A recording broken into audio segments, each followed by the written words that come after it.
ఎక్సెల్లా global study abroad summit 2024 జరగబోతోంది. ఫిబ్రవరి 11న ఉదయం 10 గంటల నుంచి సాయంత్రం 5 గంటల వరకు తాజ్ డెక్కన్, బంజారా హిల్స్, హైదరాబాద్లో. నమస్కారం, వెల్కమ్ టు ఐ డ్రీమ్. నేను విజిత. ప్రస్తుతం మనతో పాటు ఉన్నారు ప్రముఖ జ్యోతిష్య వాస్తు శ్రీ భారతి శంకరాపీఠం వ్యవస్థాపకులు, వేదస్మార్ద జ్యోతిష్య ఆగమ ధర్మశాస్త్ర ప్రతిష్టాంత పండితావర్యులు బ్రహ్మశ్రీ అన్నవరపు తిరుపతి మూర్తి అవధాని గారు మనతో పాటు ఉన్నారు. ఇప్పుడు వారితో మాట్లాడి మరిన్ని విషయాలు తెలుసుకుందాం. నమస్కారం గురుగారు. ఓం శ్రీ మహాగణాధిపతయే నమః. గురుగారు, మనకు 10వ తారీఖు నుంచి గుప్త నవరాత్రులు ప్రారంభమవుతున్నాయి అని అంటున్నారు కదా గురుగారు. అయితే ప్రత్యేకించి గుప్త నవరాత్రుల్లో మనం ఏం చేస్తే బాగుంటుంది గురుగారు?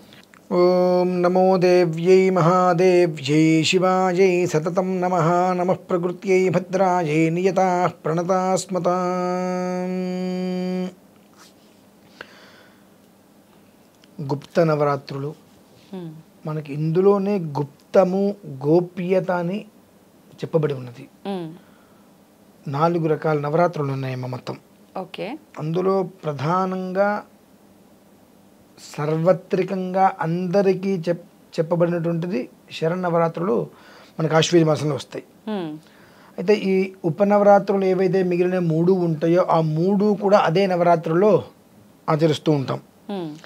ఎందువలనంటే ఈ గుప్త నవరాత్రులు అనేటువంటివి కొంత విశేషమైన ప్రక్రియ సమయంలో చేయాలి. ఓకే. ఇవి కొన్ని అర్ధరాత్రి చేసేటువంటి విధానాలు కూడా ఉంటుంటాయి. చేసినప్పుడు ఏమవుతుంది అంటే ఇవి ఎవరికి చెప్పకూడదు, ఎవరు చూడకూడదమ్మా.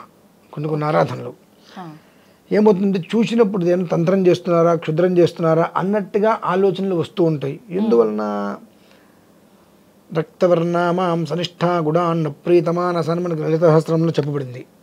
అనగానే మన వాళ్ళందరూ కూడా అపరిమితమైనటువంటి ఆలోచన శక్తి గలవారు కనుక అమ్మవారికి రక్తము మాంసం అంటే చాలా ఇష్టం, అమ్మవారు అడిగింది అని అంటారు.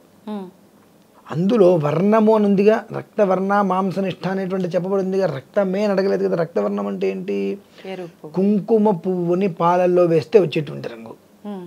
అలానే అల్లాన్ని తీసుకుంటే అది మాంసనిష్టం. ఈ రెండిట్లతోటి కలిపి కొంచెం ఆరాధనలు చేస్తూ కుంకుమ వర్ణంతో అంటే కుంకుమతోటి అన్నం కలిపినప్పుడు అది ఎర్రగా వస్తుంది. అలానే కాళరాత్రి ఆరాధన చేసేటప్పుడు అన్నాన్ని బొగ్గుతో కూడా కాస్త కలపడం జరుగుతుంది. ఆ చిత్రవర్ణాల్లో అంటే రంగులుగా అన్నం వచ్చినప్పుడు ఎవరైనా చూసినప్పుడు దాని భయభ్రాంతులకు గురవుతారు. ఈ కర్మ ప్రారంధం ఒకవేళ ఇవాళ రాత్రి మనం ఏదైనా ఆరాధన చేస్తే రేపు ఎవరికైనా దెబ్బ తగిలింది అనుకోండి, ఆయన ఏదో రాత్రి క్షుద్రపూజ చేశాడు, ఇవాళ తగిలింది జనాల్లోకి వస్తుంటుంది. ఇటువంటివి బయటకు రావద్దనే ఒక ఉద్దేశంతో గుప్త నవరాత్రులుగా చాలా గోప్యతగా చేసుకోవడం అనేటువంటిది జరుగుతుంది. అయితే ఈ మధ్య కాలంలో ఈ గుప్త నవరాత్రుల్లో ఈ అర్చన చేయండి, ఈ ఆరాధన చేయండి, ఈ పూజ చేయండి, ఈ అమ్మవారిని ఆరాధించండి, మనం ఎవరని చెప్పడానికి? శాస్త్ర ప్రమాణాన్ని అనుసరించి గుప్త నవరాత్రులు అందులో చెప్పబడింది. గుప్తం అంటే గోప్యతగా చేసేటువంటిది. ఈ గోప్యతగా చేసేటువంటి దాన్ని నేను బహిర్గతం చేస్తాను, ఈ అమ్మవారికి చేస్తాను, అమ్మవారికి చేస్తాను, ఆవిడికి పూజ చేస్తాను, ఈవిడికి నివేదన పెడతాను, ఈ రకంగా చేయండి అని అంటాం. అది ఎంతవరకు ధర్మము అనేటువంటిది కూడా మనం ఒకసారి ఆలోచించుకోవాలి. ఎక్కడ చెప్పబడి ఉంది, మనం ఏ దారికి తీసుకెళ్తున్నాం, మనం ఎక్కడ దేనికి కూర్చున్నాము. కొన్ని ధర్మమైన విషయాలు అవగాహన అందరికీ ఉండదు కాబట్టి, లేదా ఒకవేళ అవగాహన ఉన్నా పూర్తిగా తెలుసుకోవడానికి సమయం అనేటువంటిది వాళ్ళ దగ్గర లేదు కాబట్టి, మనం ఒక 10 నిమిషాలు 15 నిమిషాలు వివరించినట్లయితే ఆ 10 నిమిషాల్లో కనీసం 4-5 నిమిషాలైనా కూర్చొని వినగలిగితే వాళ్ళకి ఇది ధర్మం ఇలా ఉంటుందన్నమాట అని 1కి 10 సార్లు వింటే 11వ వాళ్ళకి ఆలోచించి ఆ మార్గాన్ని అనుసరించాలని ఒక ఉద్దేశంలో ఉంటారని చెప్పి ఇక్కడ మనం కూర్చొని చెబుతున్నాం. అవును గురుగారు. అది ఎలా ఉండాలి? నేను గుప్త నవరాత్రులు అనేటువంటిది గోప్యతగా చేసేటువంటిది తప్ప నేను ఒక మండపం వేస్తాను, అందులో శ్యామల అమ్మవారిని పెడతాను, వారాహి అమ్మవారిని పెడతాను, ప్రత్యంగిరాన్ని పెడతాను, నూరా మిరపకాయలతో హోమం చేస్తాను, నువ్వు కూర్చో అని అంటే పూర్తి స్థాయిలో మనం అక్కడ చేసేటువంటి విధానాన్ని మనమే ఇబ్బంది పెడుతున్నాం. మనమే ఇబ్బంది పెడుతున్నాం. అంటే చెప్పనటువంటి దాన్ని చెప్పినట్టుగా మనం జనాల్లోకి తీసుకెళ్తున్నాం.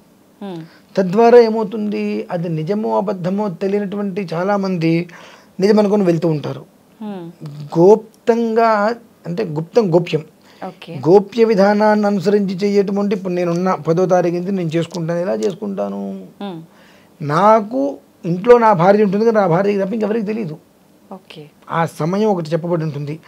ఏ సమయంలో ఏ మంత్రం ఉంటుందో కొన్ని బీజాక్షరాలు ఉంటాయి. ఆ బీజాక్షరాలు వింటుంటేనే ఒకసారి భయం వేస్తాయి మనకు.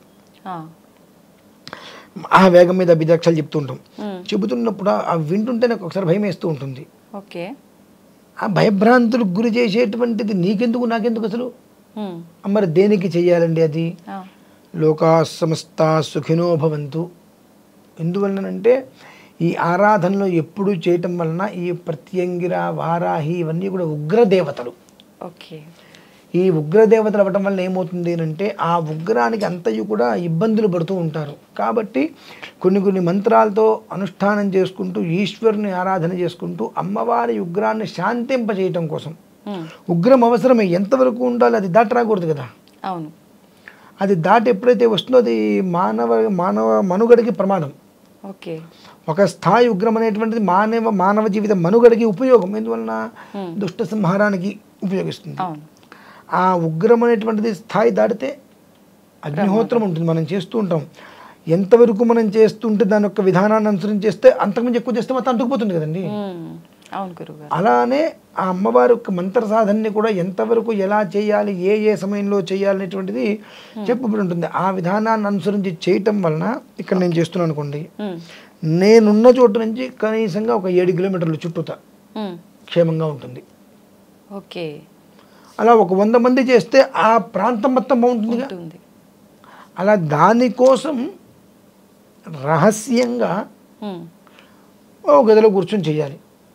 నేనేదో మండపం తీసుకుంటాను, నేనేదో కళ్యాణ మండపంలో చేస్తాను, నేనేదో యాగశాల కడతా, నేను అమ్మవారిని పెడతానంటే దానికి ఎక్కడ ప్రమాణం చెప్పబడిందండి? చెప్పబడ. అలానే ఎవరినైనా మనం విమర్శిస్తున్నామంటే ఇప్పుడు ఎవరిని విమర్శించట్లా. యద్రాత్రయాత్ కృతే పాపం తద్రాత్రయాత్ ప్రతిముచ్యతే అంటే ఎప్పటి పాపాన్ని అప్పుడే మనం కడిగేసుకోవాలి. ఓకే.